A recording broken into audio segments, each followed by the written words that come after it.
দেন তোমরা যারা এবছরের সেকেন্ড সেমিস্টারে মাইনরে ইতিহাস বা ডিএসসি ইতিহাস নিয়েছো তাদের জন্য আমি আজকে বেশ কিছু প্রশ্ন বলছি। তোমাদের পরীক্ষার জন্য এই প্রশ্নগুলো তৈরি করে যাও।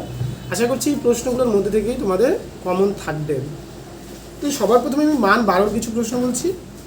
যেমন 1 নম্বর প্রশ্ন তোমরা পড়বে, গুপ্ত যুগকে প্রাচীন ভারতের ইতিহাসে সুবর্ণযুগ বলা যায় কি?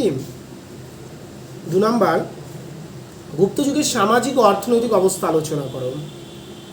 3 নম্বর, গুপ্ত যুগের প্রশাসনিক অবস্থা আলোচনা করো।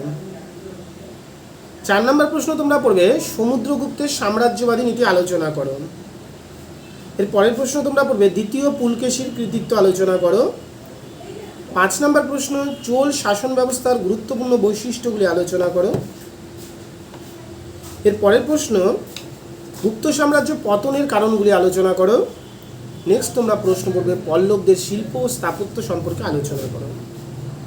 এরই পরে তোমাদের মান 6-এর জন্য যে প্রশ্নগুলো পড়বে, সঙ্গম সাহিত্য সম্পর্কে আলোচনা পড়বে, গুপ্ত যুগে বিজ্ঞানের অগ্রগতি সম্পর্কে পড়বে, গুপ্ত যুগের গিল্ড ব্যবস্থা সম্পর্কে পড়বে, গুপ্ত যুগের মহিলাদের সম্পর্কে লেখো পড়বে, কৈবত বিদ্রোহ সম্পর্কে লেখো পড়বে, স্কন্দগুপ্তকে কি ভারতবর্ষের রক্ষাকর্তা বলা যায় প্রশ্নটা দেখবে, রাষ্ট্রকূট বংশ সম্পর্কে পড়ো, সুলতান মাহমুদের ভারত আক্রমণ সম্পর্কে লেখো, এই প্রশ্নটা পড়বে, চোলদের সামুদ্রিক কার্যকলাপ সম্পর্কে আলোচনা করো, এই প্রশ্নটা পড়বে, এবং ধর্মপালের কৃতিত্ব আলোচনা করো, এই প্রশ্নটাও তোমরা দেখে যাবে।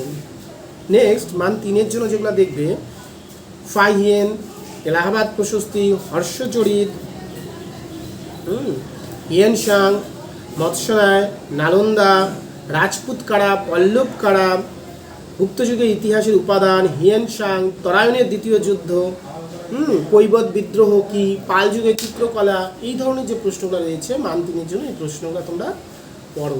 তাহলে মানের ইতিহাস যাদের রয়েছে তোমরা এই প্রশ্নগুলো পড়ো ভালো করে, এবং পাশাপাশি এই নোটসগুলো যাদের প্রয়োজন রয়েছে তোমরা আমাদের দেওয়া নম্বরগুলোতে যোগাযোগ করবে। পাশাপাশি দেখো তোমাদের যার যা নোটসপত্রর প্রয়োজন রয়েছে তোমরা আমাদের দেওয়া নম্বরগুলোতে যোগাযোগ করবে। ধন্যবাদ সবাইকে, পরবর্তী ভিডিওর জন্য অপেক্ষা করবো। ধন্যবাদ।